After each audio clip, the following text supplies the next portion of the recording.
નમસ્કાર મિત્રો, ગુજરાતના નવા મંત્રીમંડળની રચના સાથે જ રાજ્યના રાજકારણમાં અનેક રસપ્રદ પાસાઓ બહાર આવ્યા છે. આ નવું મંત્રીમંડળ એક પ્રકારનું મિની ગુજરાત છે, જ્યાં અનુભવો પણ છે, સંપત્તિ પણ છે અને સાથે છે યુવાનીની ઊર્જા પણ. તો ચાલો જોઈએ આ નવા મંત્રીમંડળ વિશેની કેટલીક રસપ્રદ વાતો. સંપત્તિની વાત કરીએ તો આ મંત્રીમંડળમાં સંપત્તિનો તફાવત ખરેખર આશ્ચર્યજનક છે. એક તરફ છે કરોડોમાં રમતા મંત્રીઓ અને બીજી તરફ એવા નેતાઓ પણ છે જેમની સંપત્તિ 1 કરોડથી પણ ઓછી છે. રીવાબા જાડેજા 97 કરોડથી વધુની સંપત્તિ સાથે સૌથી ધનિક મંત્રી તરીકે ટોચ પણ છે. તેમના પછી પરસોત્તમ સોલંકી 43 કરોડ અને પ્રફુલ્લ પાનસેરિયા લગભગ 20 કરોડની સંપત્તિ ધરાવે છે. પણ આ ચિત્રની બીજી બાજુ પણ છે. જયરામ ગામિત પાસે માત્ર 47 લાખની સંપત્તિ છે અને સ્વરૂપસિંહ ઠાકોર પાસે આશરે 91 લાખ જેટલી સંપત્તિ છે. અર્થાત આ મંત્રીમંડળમાં ધનબળ અને સામાન્ય બેકગ્રાઉન્ડ બંનેનું અનોખું મિશ્રણ છે.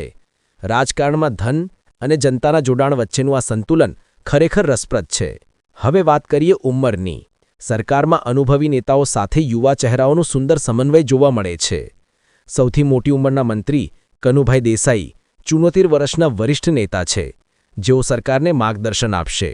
અને બીજી તરફ રીવાબા જાડેજા 35 વર્ષની અને હર્ષ સંઘવી 40 વર્ષના જેઓને તેવું જ પ્રવીણભાઈ માલી જેઓ 40 વર્ષના છે. આ અનુભવ અને જોશ બંનેનું આ સુંદર મિલન આગામી સમયમાં સરકારની દિશા નક્કી કરશે. હવે નજર કરીએ શિક્ષણ પર.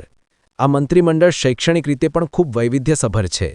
એક તરફ છે મનીષાબેન, જેઓએ પીએચડી કરી છે અને સાથે વકીલ પણ છે, તેમજ પ્રદ્યુમન વાજા, જેઓ એક એમબીબીએસ ડોક્ટર છે. તો બીજી તરફ એવા નેતાઓ પણ છે જેમ કે નરેશ પટેલ અને સ્વરૂપસિંહ ઠાકોર, જેઓ માત્ર 10મા ધોરણ સુધી જ ભણેલા છે.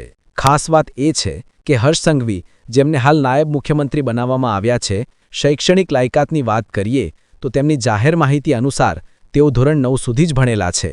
આ દર્શાવે છે કે રાજકારણમાં સફળ થવા માટે માત્ર શૈક્ષણિક ડિગ્રી જ નહીં, પણ લોકજન સાથેનું જોડાણ, અનુભવ અને લોકોની સમસ્યાઓની સાચી સમજ પણ એટલી જ જરૂરી છે.